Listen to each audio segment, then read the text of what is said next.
พี่ตัวลูกพี่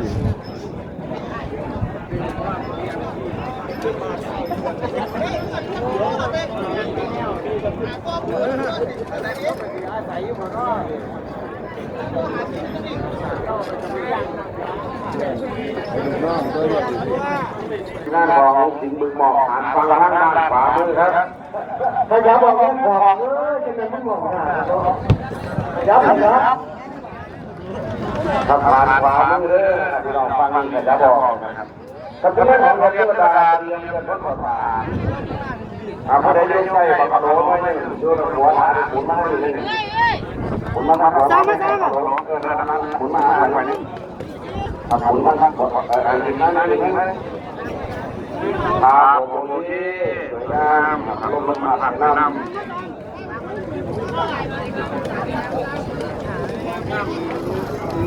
เดินก็เป็นถือข้างง่ายที่เลย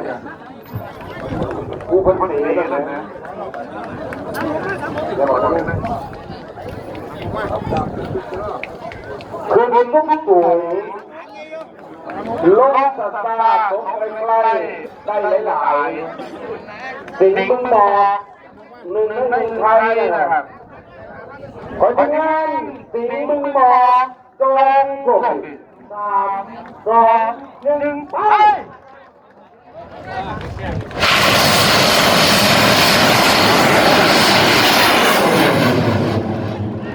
ดูไป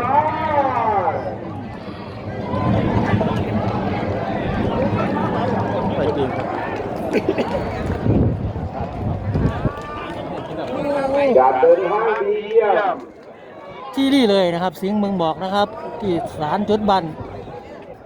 มากอกนะครับ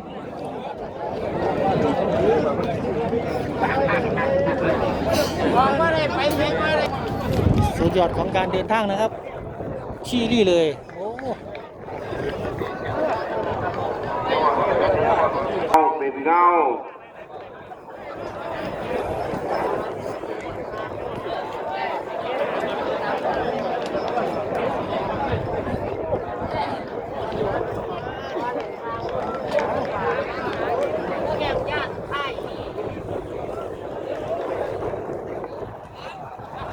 ในช่องน้ำเงินช่วงเริ่มต้นหมุนดีไปบ้องจะแค่กับจังหวะหนึ่งนี่สีเก่าๆฟังทั้งไหลซ้ายเดี๋ยวสีเก่าเนี่ยน้ำเงินจริงแกงครับมองช่องน้ำเงินนะครับจังหวะไหลขวานี่แค่จังหวะไหลซ้ายสีอยากเลิกนะครับ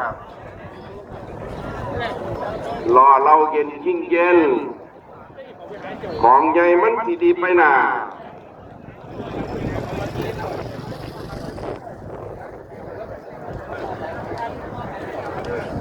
เบื้องต้น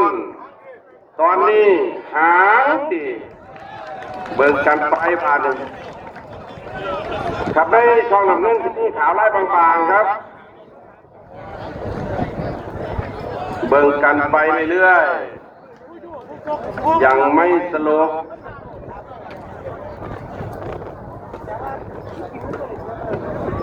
น้ำเงิน170 ผ่านขับบ้านลงหาอีก200ไปน้ำกันใส่หัวเป็นตัวแคปตัววน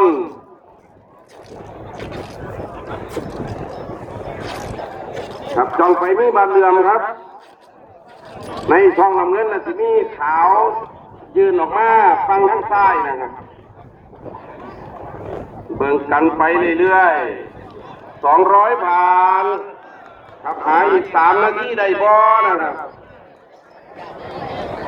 เบิ่งไปน้ำกันคอยพี่คอยวนในป่าน้ำเงินช่องน้อยๆป่าน้ำเงินครับ300 ผ่านขับเบิ่งไปลงบอกไกลนะครับข้าพเจ้าสนใจด้วยพี่น้องให้มาสนใจด้วยตอนนี้ได้10 คะแนนขับจังหวะ1 ดองนะครับ1 ขวางนะครับการพลิกการวนบอกมันสม่ำเสมอนะครับ20 ผ่านขับเบิ่งกันไปเรื่อยๆ ให้ความสนใจในเรื่องพี่น้องครับมันมีเพราะอันขั้นนี่เนี่ยมันมีเพราะอันขั้นนี่เนี่ยครับอยู่ในพื้นขาวก็จะมาเป็นน้ำเงินทองใหญ่ๆนะครับเข้ามาหาทองน้ำเงินตอนนี้50 พันรถรอดก็มาเป็นพื้นขาวด้านใต้ของดำ2 อันมันเรียกกันโยนะครับมันเป็นต้องระวังกลางนะครับ60 พันคอยพี่คอยวนคอยโยกคอยหมุนน้ำหนักเอียงหัวน้อยๆแต่ตอนนี้70 พันมาหาเส้นเราคอยพี่คอยวนครับ80จะขามแล้วนะครับยังทำเวลาครับเปิดตุ๊บ385นะครับสิงห์บึงหมอกนะครับสายอึงไข่นะครับ หมดยัง